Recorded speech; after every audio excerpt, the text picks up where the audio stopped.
So guys, welcome to another gardening video on my channel. Today I'm gonna show you 10 crops that you should be growing right now in June in South Africa. Okay, the winter is not stopping us. All right, we're gonna talk about the veggies, we're gonna talk about the herbs, and we're also gonna talk about the flowers. We're also gonna sprinkle in some companion plants, so they're planting around their friends.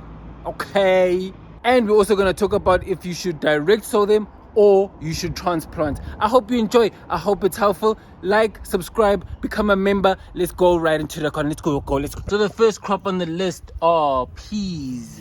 Look at how nicely they're growing. Even guys, peas, just make sure that you have something that they can grow up on. You can see that they grow really quickly, really fast. So with peas, I would always say try to always direct sow them. I've always seen that they have better success rates when they are direct sown, right? They just get more acclimated. They just get better acclimated when they are direct sown. And then I would also just recommend, as you can see, I would also recommend that you have something that they can grow up on, right? And this can also be companion plants. This can be in the form of companion plants, but definitely have something that they can just hang on to and grow on. Okay, the nice thing about peas is also that you can come into the garden and just start picking, and also you don't really have to worry about spacing. As you can see, I've really put a lot in one clump or in one area, and you can really do this with the peas, as they don't take up too much space. More often they take up space going upwards, but going diagonally they don't really take up a lot of space. So plant as many as you can, and also have some companion plants, so such things like nasturtium. So plant the peas next to nasturtiums. Nasturtium really deters a lot of the pests that get attracted to the peas, so planting next to some nasturtium will really help in deterring some of the pests. Lettuce is also another companion plant that you should be growing with the peas. These ones do really well with each other. They can they can cooperate with each other without taking too much nutrients from the other crop. And then radish is also another one that you can grow next to the peas, as they also don't take up too much space and they don't get the same nutrients. So do the right thing and get some peas in there. The next one is cabbage. This one, another nice one to be growing in the winter. This one actually does so much better when it's in the cooler seasons, so definitely get some cabbage in your diet. Okay, so definitely this one, I would also say this one you can either direct sow them or transplant them. This one is not too fussy of a crop, so whichever one works for you, I would say use that one. Then companion plants, definitely we have some sage. You can see next door the neighbor, we have some sage. Sage really also helps with deterring the pests, so definitely getting some of that. Garlic is also a nice one that also deters a lot of the pests. And if you don't know about the cabbage, really it is one that likes to attract aphids. So if you can get neighbors for the cabbage that deter the aphids, they will do fantastically well. I mean, this one, it's really doing well. I'm happy with the size. I'm happy with the thing. But also another one that deters some pests is some marigolds, some marigold. Okay, gold. Guys, don't forget about the marigold. It has gold in its name for a reason. Okay, it's a must-have in the garden. And if you have it, look at the bees. Look at the activity, mate. I can't even look at the butterflies. Look at, yes, flapping, yes, flapperous, yes. So definitely, if you want some aphid-free cabbage, get some flowers, get some garlics, get some marigold, get some sage, and you will do fantastically well. Then we move along to the spinach. The spinach is a great one to have. This one is a must-have in any garden. You definitely have to have it. Year-round crop, great one to have in winter that grows every day. Okay, so the companion plants. This one actually, let me start with the direct sowing or the transportation. So this one, again, just like the cabbage, you can either transplant it or direct sow it. I like to direct sow it, so I've direct sown it. Okay, but whatever works for you, this one is definitely not a fussy plant at all. Okay, so definitely you should get some beans next to the spinach.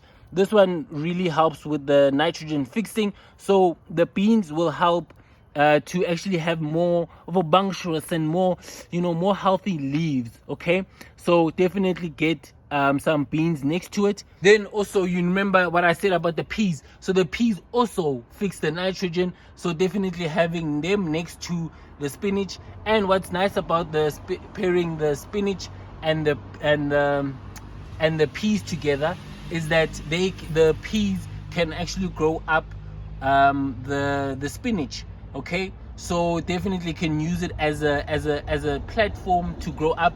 Instead of having a trellis, the spinach itself can be the trellis for the peas. Okay, so the peas will help the spinach with the nitrogen fixing, and the spinach will help the peas with growing up. Then the other one that will also help is lettuce. Lettuce is also a good companion to have with the spinach. Okay, guys, a little pit stop in the video. I just wanted to show you the cauliflower. The cauliflower has been doing so well, and I just wanted to show you that we have a new addition in the cauliflower. I recently harvested one of the other ones, the smaller ones, but this one it's really comprising. Look how big it is. It's almost as big as my hand, guys. It's beautiful. Just wanted to give you a little ad break. Okay, but we're going back into the video. So talking about the lettuce, right, we have some lettuce over here. This is the next crop that you should be growing in June. Okay, so this one also, again, direct sow, transplant. I like to direct sow, so if you prefer to direct sow them. These are also not very fussy plants, and also they have a lot of varieties, so definitely try and get a different type that you are used to. Then other two companions for the lettuce is onion and beetroot. So the beetroot also, just like the radish, they don't compete for the same nutrients, so pairing them up will be great for them. Then also putting them together will do well. And then the onion can also deter some of the pests that get attracted to the lettuce, so definitely those three will help the lettuce a lot. Then we'll move along to the kale. Kale, another one, a very healthy and nutrient dense crop. Okay, so this one definitely, again, if you want to direct sow,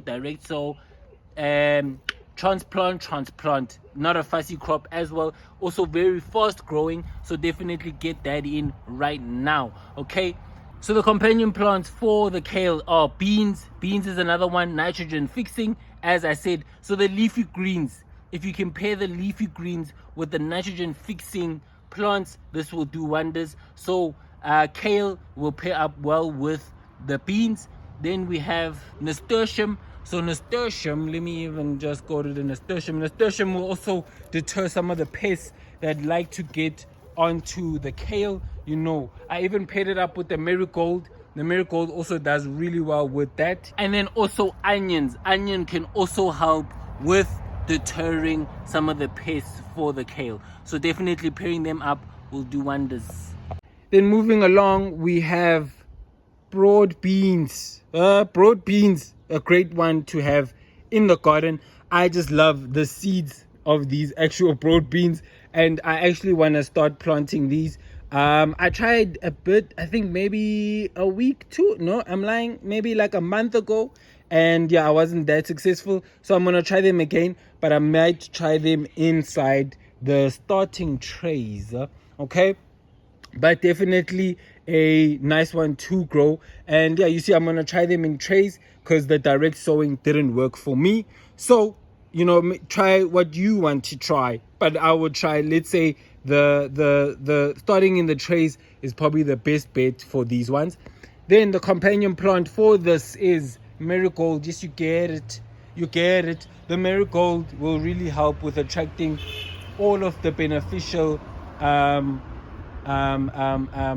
insects, and also will attract bees, which is good for the pollination. All right, so you'll have all the beans in the world. Okay, and it will also deter the unbeneficial pests that that chew up on things that you don't want to be chewed. So another companion plant for the broad beans are potatoes, and I just dug up this one a bit, just a little bit of a digging, just because I want to do a proper video on me harvesting the actual potatoes. But I just thought I should show you just a little bit of the harvest that's maybe to come for the potatoes. But potatoes is a great one to pair up with the broad beans. So the last companion plant for the broad beans is carrots. Carrots is also a good one to pair up, as these ones are root crops, so they won't be competing for the same spacing and nutrients. You can grow them together without worrying about the spacing. So the carrots will take up most of the spacing inside the soil, where the beans will take up most of the spacing outside of the soil. Okay, so pairing these up together will do well. So I'm actually going to start growing some of the broad beans, and as I said, I'm going to start them in trays. So basically I just did a little hole and poked a little hole in there, and now I'm just sticking some of the broad beans in there. I really like the color of these broad beans. They look like dragon somethings. Okay, and then you just cover this up. I hope I have enough soil, otherwise I'm gonna take from other plants. I think I need to take from other areas. Yeah, so I needed to take some more soil. So yeah, you can see now they're covered. They are also waterized. Just added some more water to them, and hopefully in some time they will grow. So we're excited about some broad beans. So as we were talking about the potatoes is another one that you can now start growing if you are in a frost-free area. Okay, I have a bit of a problem with the frost. However, what I usually do is when I start harvesting the potatoes, I literally just take the biggest one that I've harvested, and then I plop it back into the ground, and I do that when I harvest. And you can see now most of the actual potatoes are done. We still have maybe some sweet potato here, some more sweet potato over here, but most of the actual potatoes are died off, and that's how you know that it's time to actually harvest. So definitely I'm gonna start harvesting, and that also means starting to plant back the potatoes. So potatoes, definitely the only way that you should be growing this is direct sowing it. There's no other way, in my opinion, that you should do it. I don't think you should start them in trays or anything. Just definitely put them in the garden and start watching them grow. I've found an issue with actually finding the seed potatoes. So what I usually do is that I use old or rotten potatoes. If I don't have the previous harvest, then I just use old potatoes, and I just plant them into the garden. Plant them deep into the ground, so that they can actually produce some nice potatoes. And make sure that the soil is soft, and keep healing as they keep growing. All right, so as they keep producing some of the leaves, keep putting some more compost soil on it, and you'll be getting the biggest harvest ever. So companion plants for the potatoes are actually some cabbage. These ones do really well with each other. Just make sure when you're harvesting the potatoes that you don't disturb the roots of the cabbage, but definitely they grow really well together. You don't have to grow them exactly where the potatoes are growing. You can grow them next door to them, and they will do well. Then we also have some marigold. Some marigold will also deter some of the potato the pests that get attracted to the potatoes. So having some marigold will also help with deterring some of the pests. And then the last one is basil. Getting some basil in there with the potatoes will really help. Last of the veggies, we have some onion, a little bit of onions. So yeah, I actually spent already some time planting some of the onions already here. So yeah, none of them really grew, or let me say I didn't take care. Okay, but yeah, we're gonna plant some more again. So yeah, we're gonna plant some things, and we're gonna this one we're gonna start in trays, because again, this one I've found some issues with onion, actually growing some onion. So I'm gonna try it with the trays instead, because yeah, onions are quite a bit of a issue for me personally. So yeah, we're gonna try that. So companion plants for the onion are brassicas. So this includes cauliflower, the cabbage as well, even the kale. This one includes that. Some marigold does really well with the onion, and then also with some lettuce also will help pairing them together. Then the herb for June is chives. So we have some chives. Let's grow some chives in June, guys. Okay, I actually have some seeds there, and we're gonna be growing some of the chives. So we're just gonna sprinkle in. I've watered in here, and also we're gonna start this also from seed. So yeah, we have some chives, and we're gonna hopefully see that we have some actual chives. Okay, all right. So chives is actually very tough to grow, so I would always suggest that you try and do it in trays, just to give it the best rate of success. Then the flower we have is Snapdragon. So this one I haven't grown and I was doing some research, and I thought, you know what, why not try something different? Why not give you a different suggestion that you're used to? So Snapdragon, if you can find it in your groceries, let me know where you found it. If I'm gonna look in my my nearest nursery and see if I can find that. But yeah, Snapdragon, let's do something different, bruv. So yeah, guys, that will be the end of the video. I hope you enjoyed. I hope it was helpful. Yeah, guys, so you can see I'm back to filming again. As I said, it's gonna be weekly. As before, I was doing 2 times a week, but now I'm doing once a week. So yeah, weekly. And obviously I have to update you on the garden. Yeah, there's been quite a lot of things. Obviously I haven't been in the garden a lot, so yeah, so I have to give you some updates on that. I have to show you the garden. I think now it's actually time to prepare for the winter garden, so I'm going to show you all of that, how I'm going to do that, all of that. I think that should be the next video, or the next phase. If you have other suggestions for other videos, let me know. I also thought I should show you how to grow cauliflower from start to finish, because that's actually doing really well. So you know, I have some suggestions. I have some ideas, but if you have more suggestions, please do let me know. You know, I'm open for all and everything. I love you guys all. Love, peace, become a member, and I'll see you in the next video. Mwah.